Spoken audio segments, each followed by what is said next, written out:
In this video, we'll be showing you how to add photos of your committee members to your website.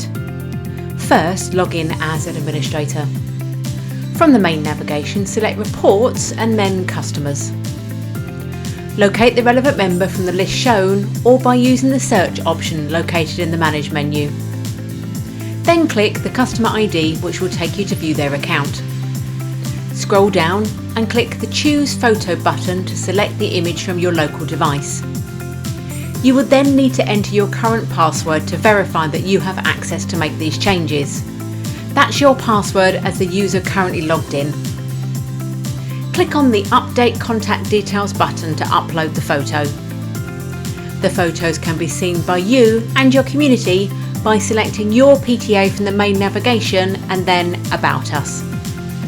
And that's it, you have now successfully added a photo of your committee member to your website. Head to our other tutorials and FAQs for any further guidance you require, from setting up events to holding a raffle. Thanks for watching.